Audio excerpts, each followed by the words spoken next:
Halo semuanya. Assalamualaikum warahmatullahi wabarakatuh. Jumpa lagi di YouTube Rohmai Channel. Mohon di like, subscribe, dan share. Terima kasih. Assalamualaikum warahmatullahi wabarakatuh.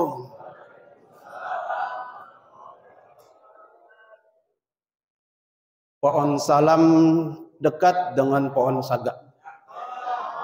Yang jawab salam mudah-mudahan masuk surga. Satu lagi. Makan kue talam di warung Posaroh. Yang jawab salam mudah-mudahan bisa berangkat umroh. Kayaknya yang namanya kencang belum umroh nih.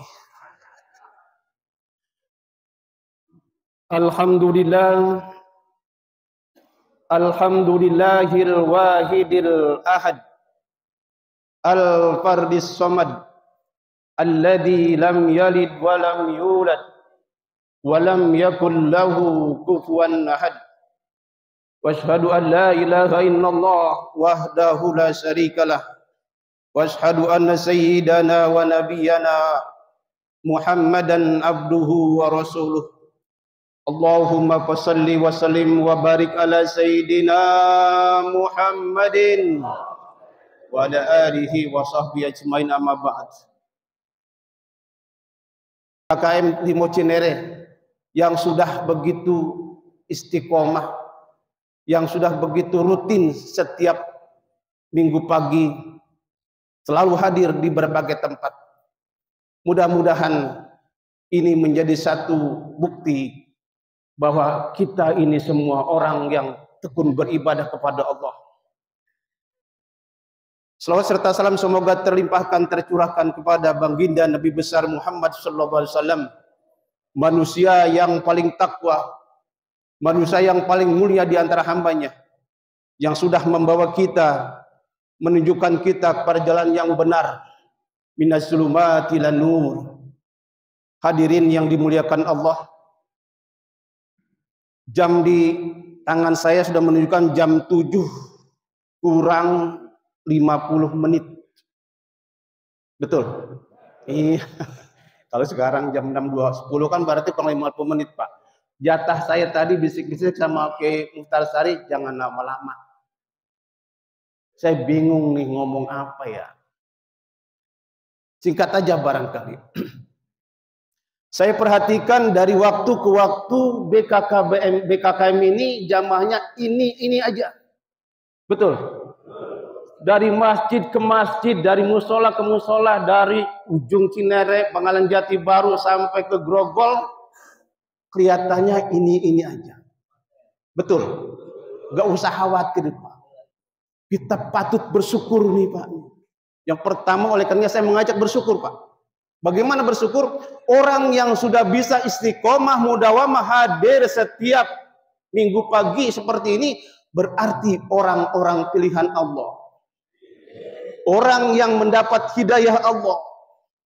Kalau bukan karena hidayah Allah sulit, Pak, datang kemari. Pagi-pagi jauh ke khotib dari Pangkalan Jati, Pak. Kalau jalan berapa lama, Pak? Berapa langkah? Tapi itu langkahnya dihitung kebaikan. Naik motor, berapa putaran ban?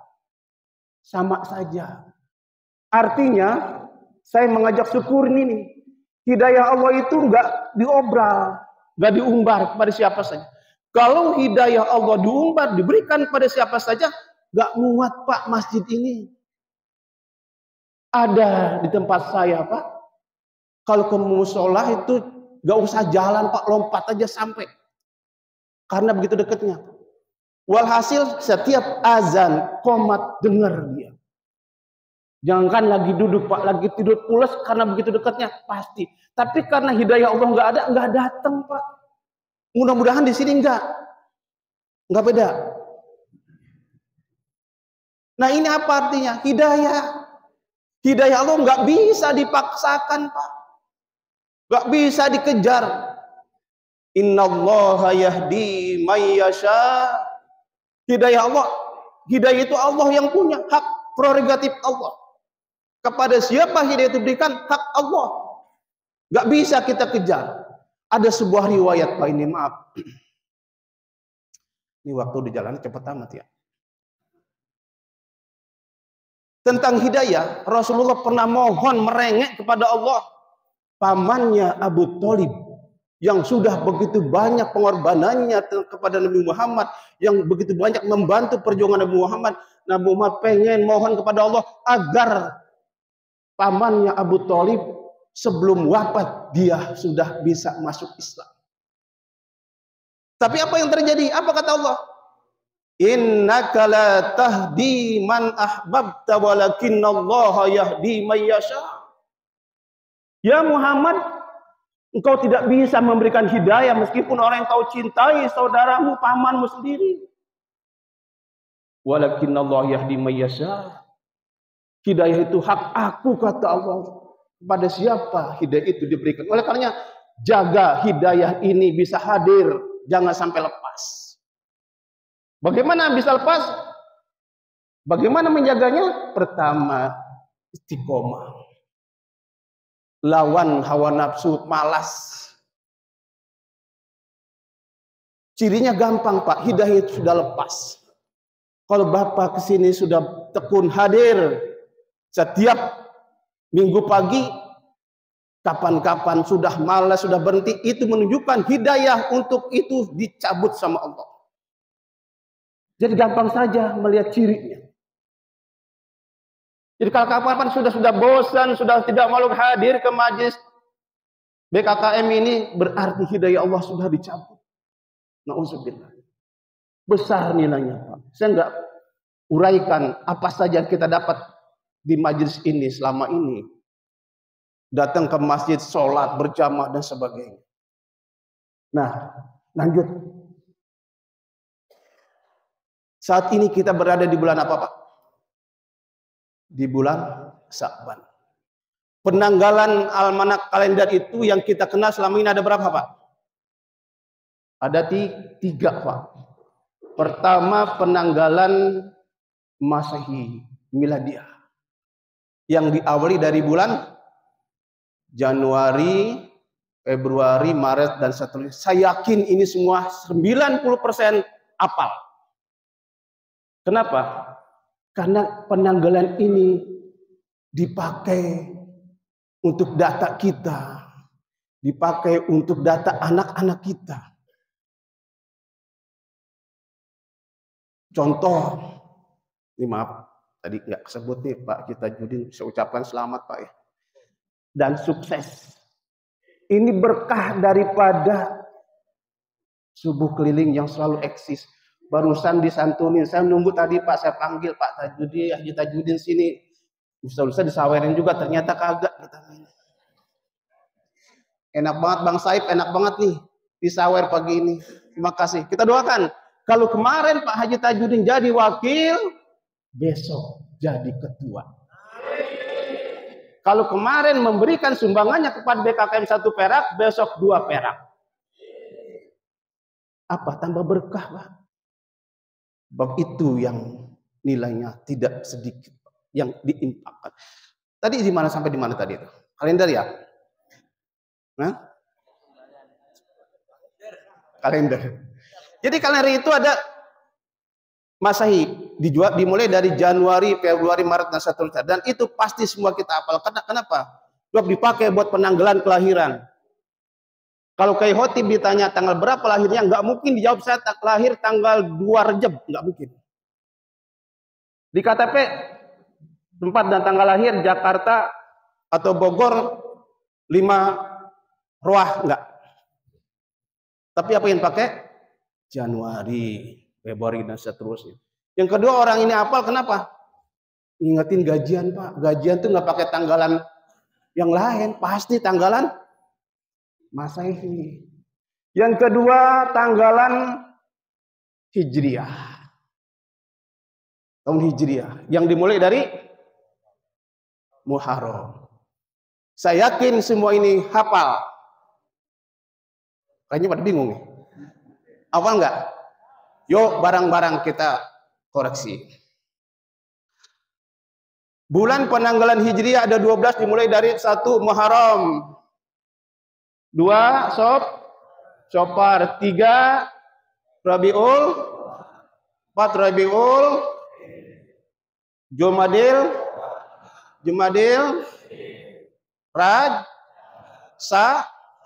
Ramadan,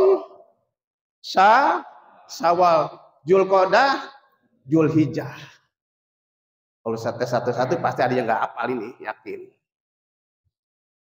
Itu harus hafal, Pak. Kenapa? Bulan kita. Dimulainya amat sangat bersejarah hijrahnya Rasul. Nah, ada lagi satu penanggalan yang disandarkan kepada daerah. Ada penanggalan Jawa, ada penanggalan, saya nggak sebut dari mana-mana, ada penanggalan kita nih orang Betawi, Limo Cinere. Apa?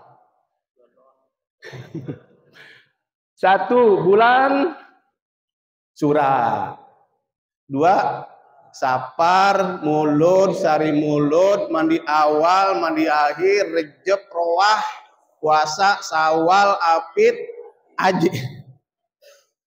Berarti sekarang bulan apa ini?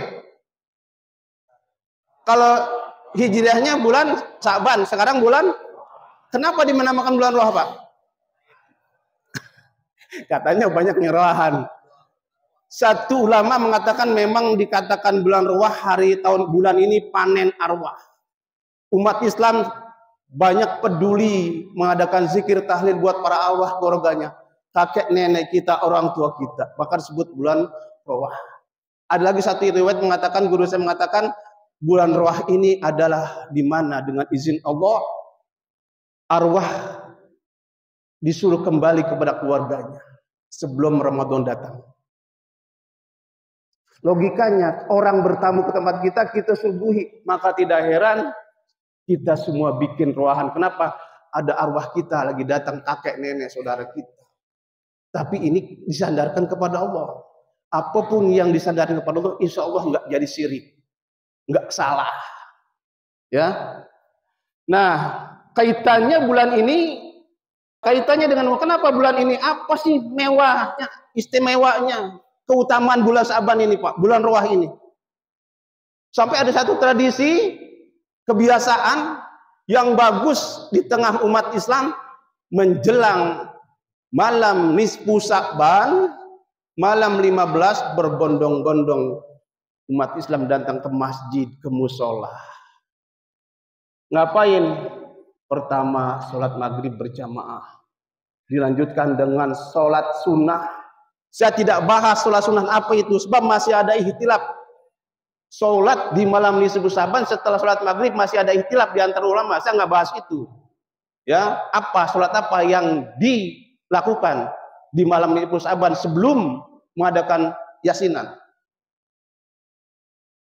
Tapi saya membahas setelah sholat sunat ngapain lagi? Yasinan berapa kali? 3 kali. Yasin yang pertama niatnya untuk apa?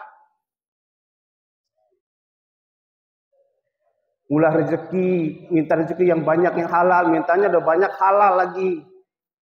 Ya, buat ibadah pada Allah. Yasin yang kedua minta dipanjangkan umur. Oh, udah rezeki banyak, umur panjang, enak bener. Yang ketiga, Yasin ketiga minta apa? Ini yang paling penting, ditetapkan iman. Kalau sekarang kita masih ada nih, berarti doa kita nisfu kemarin dikabul Allah. Insya Allah kita ketemu malam nisfu Sa'ban besok. Malam apa nisfu Sa'ban? Nah, betul. Hari ini tanggal 8, berarti nanti malam nisfu Sa'bannya malam Minggu. Mohon jangan ada yang nggak hadir. Bahkan di tempat saya, Pak, mudah-mudahan nggak beda di sini. Masing-masing orang bawa air. Boleh nggak tuh? Boleh. Kalau nggak boleh suruh ngaji lagi. Tafaulan, tabarukan. Air yang kita taruh di depan kita, kita bacakan Yasin, kita bacakan Fatihah. Jadi obat segala macam penyakit. Ada riwayat hadis yang mengatakan hal itu. Jadi Al-Quran itu obat. Tergantung kita. Bahkan yang dibacakan saat itu apa? Yasin. Yasin qalbul Quran lima quriyat lahu. Yasin itu hatinya, jantungnya daripada Al-Quran. Bisa diniatkan untuk apa saja. Untuk tercapainya kabul kesembuhan penyakit tercapainya hajat, baca Yasin. Qalbul Quran 5 quri'at lahu. Selanjutnya, malam minggu Sa'ban itu. Ya. Bahkan singkat saja saya sampaikan hadis itu maknanya saja. Malam nisfu Sa'ban itu, malam 16 Nabi Muhammad dibangunkan oleh Jibril. Ya Muhammad qum wa sholli. Bangun dan sholat.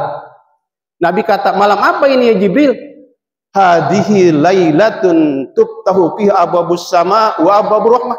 Malam ini adalah malam dibukanya pintu-pintu langit, pintu-pintu rahmat.